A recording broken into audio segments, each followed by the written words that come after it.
ہوٹوں پر تشنگی جم گئی پتھر کی طرح ہوٹوں پر ڈوب کر بھی میں تیرے دریا سے پیاسا نکلا ڈوب کر بھی میں تیرے دریا سے پیاسا نکلا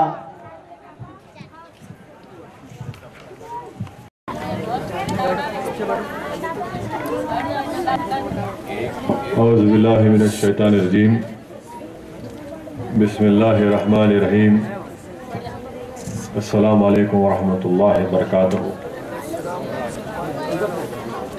شنشین پر تشریف فرما حضرت مولانا مرتضیٰ پاشا صاحب، برادر مولانا حسان فاروقی صاحب،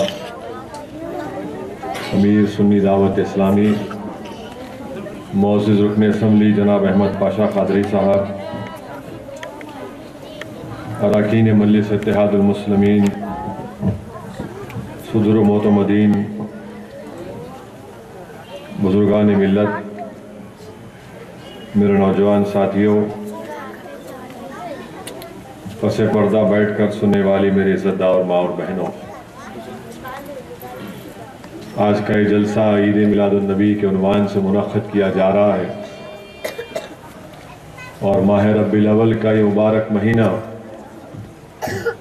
جس میں رسول اللہ صلی اللہ علیہ وسلم کی تشریف آوری کا مہینہ، اور اگر رسول اللہ صلی اللہ علیہ وسلم نہ ہوتے تو کائنات کا ذرہ بھی ہمارے وجود میں نہیں آتا۔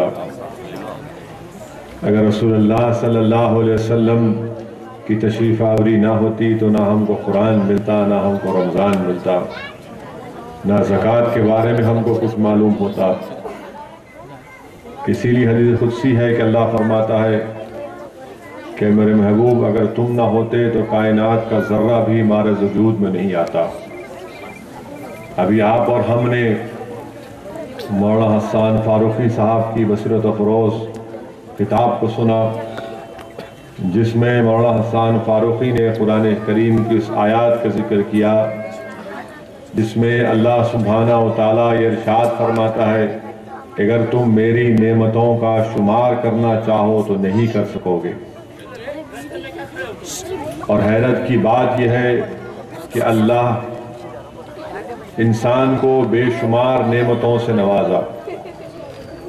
اللہ نے انسان کو دماغ دیا سوچنے اور سمجھنے کی تمیز پیدا کرنے کے لیے۔ اللہ نے انسان کو آنکھیں دی تاکہ وہ ان آنکھوں سے اس کے قدرت کے نظارے کر سکے۔ اللہ نے انسان کو کان دیے تاکہ ان کانوں سے سنے اور سمجھے۔ اللہ نے انسان کو ہاتھ اور پیر دیا تاکہ اس کے ذریعے اس کی بنائی دنیا میں کو چل کر دیکھے۔ یہ ایسی نعمتیں ہیں کہ اس کے ساری کائنات اس کی قیمت نہیں بن سکتی، مگر کہیں پر بھی اللہ نے یہ نہیں فرمایا کہ انسان میں نے تجھے آنکھ دے کر، دماغ دے کر، ہاتھ اور پیر دے کر تجھ پر ایک بہت بڑا احسان کیا۔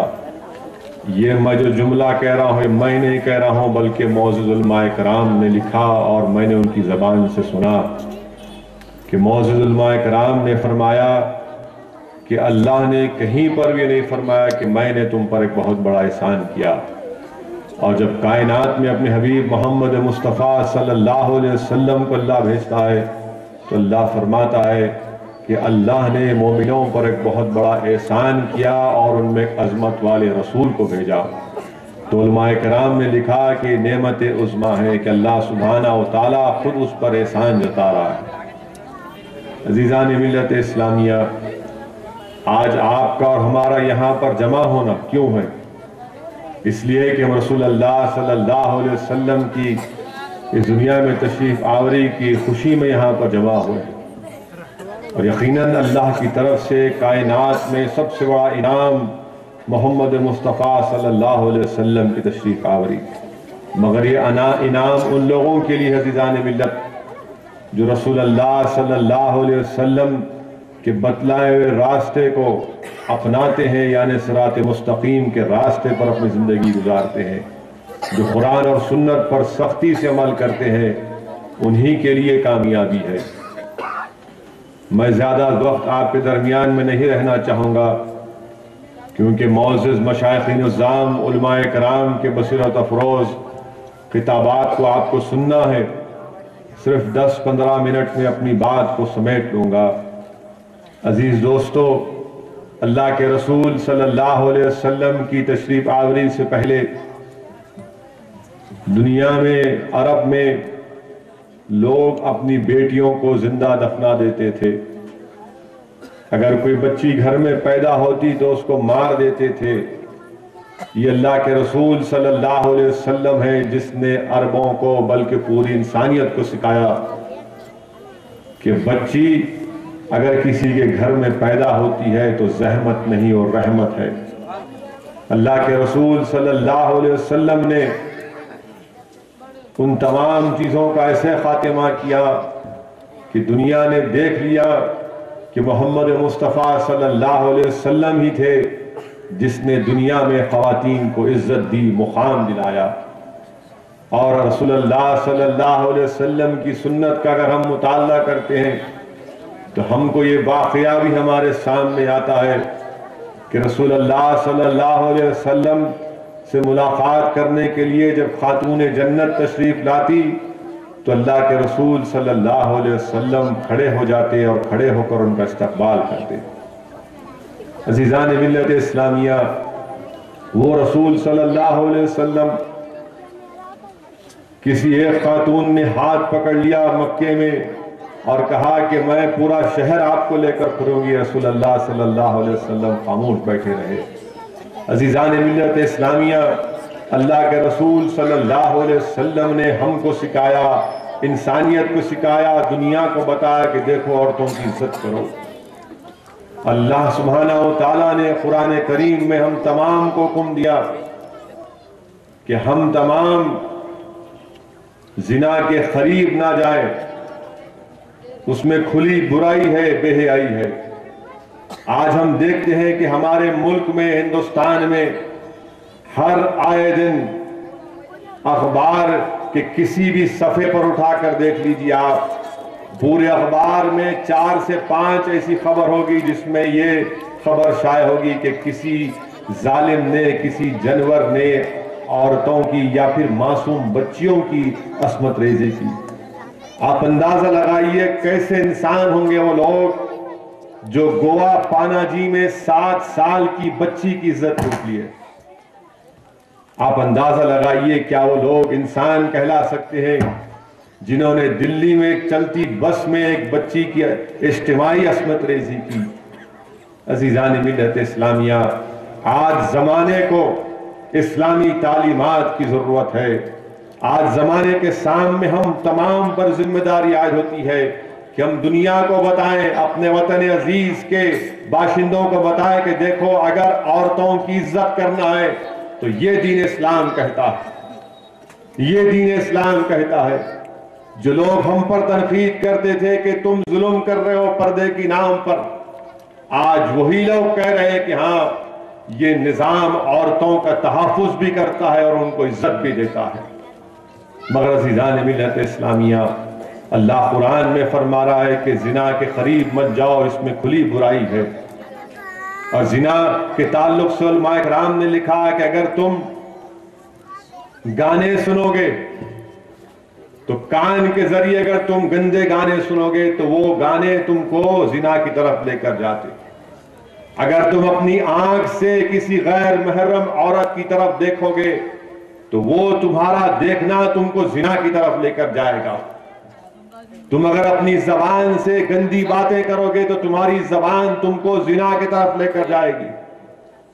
اور رسول اللہ صلی اللہ علیہ وسلم نے فرمایا کہ سب سے برا زانی وہ ہے جو پڑوسی عورت سے مکالہ کرے، جو ضعیفی میں گناہ زنا کا گناہ کرے۔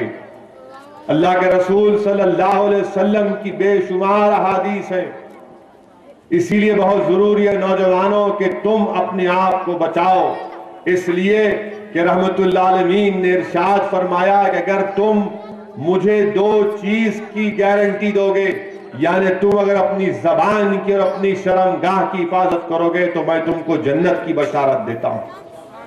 اگر تم چاہتے ہو کہ تمہارے محلے میں، تمہارے گلی میں، تمہارے گھر میں امن رہے تو زنا کی لعنت کا خاتمہ کرو۔ یہ برائی کے جو اڈے ہیں ان کا خاتمہ کرو۔ عزیزان ملت اسلامیہ، علماء کرام نے اپنی کتابوں میں لکھا، علماء کرام نے اپنی کتابوں میں لکھا کہ ایک مرتبہ ایک شخص بازار میں گیا اپنی دکان پر کام کرنے کے لیے، تجارت کرنے کے لیے۔ امام ابو لیث سمرقندی نے اپنی کتاب تنبیۃ الغافلین میں لکھا کہ جب یہ شخص گھر کو واپس آیا شام میں تو اس کی بیوی نے اس سے کہا کہ مجھے طلاق چاہیے تم سے۔ اس شخص نے پوچھا کہ کیا ہے، کیا ماجرا ہے؟ تو اس نیک خاتون نے کہا کہ ہمارے پاس جو کئی برس سے ملازم تھا اس نے آج پہلی مرتبہ مجھ سے بدتمیزی کی اور میرا ہاتھ پکڑ لیا، اس کی نیت خراب ہو گئی، میں نے اس کو تماچا رسید کیا تو بھاگ گیا۔ وہ شخص تعجب کرتا ہے اور پھر وہ نیک خاتون کہتی ہے کہ یقیناً تم نے بازار میں کسی اور غیر محرم کا عورت کا ہاتھ پکڑا ہوگا، اسی لیے آج میرا ہاتھ کوئی غیر آدمی میرا ہاتھ پکڑا تمہاری غلطی کی وجہ سے۔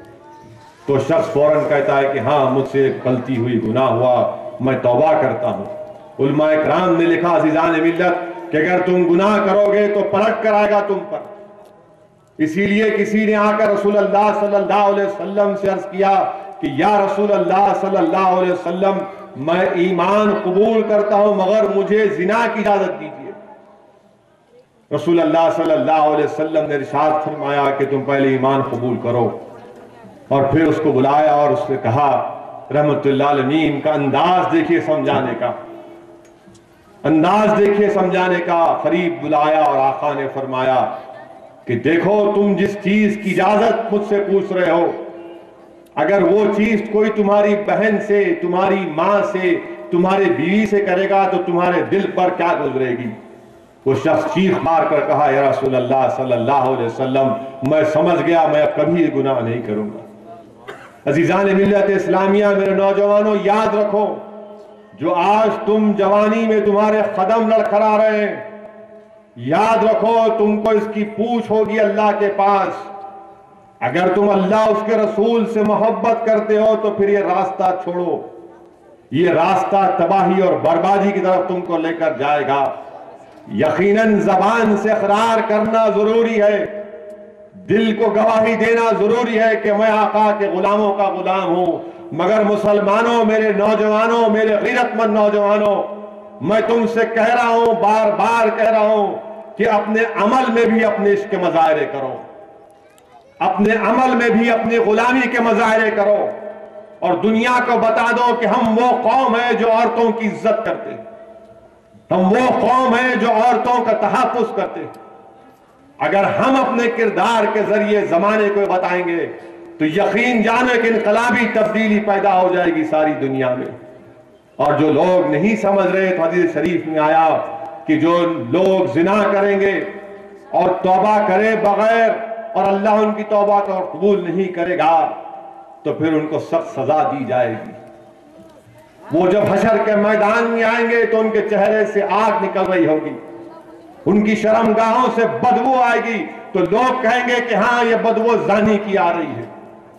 جب ان کو دوزخ میں ڈالا جائے گا تو داروغہ جہنم فرشتوں سے کہے گا کہ اس کو یہ لباس پہناؤ، اور ایسا لباس پہنایا جائے گا۔ ایک حدیث شریف کے الفاظ ہیں کہ اگر وہ لباس کسی پہاڑ پر رکھ دیا جائے گا تو پہاڑ جل جائے گا۔ میرے دوستوں، میرے عزیز نوجوانوں، سوچو ان چیزوں کو۔ ہم دنیا میں کیوں آئے؟ ہم دنیا میں اللہ کی عبادت کرنے کو آئے، ہم دنیا میں ان جانور بننے کو نہیں آئے۔ اگر تم یہ راستہ چھوڑ دو گے تو یقیناً تمہارا دل مدینہ پاک بنے گا۔ تم یہ راستہ تم کو چھوڑنا پڑے گا، اگر ہم نہیں چھوڑیں گے تو نقصان ہم کو اٹھانا پڑے گا۔ اسی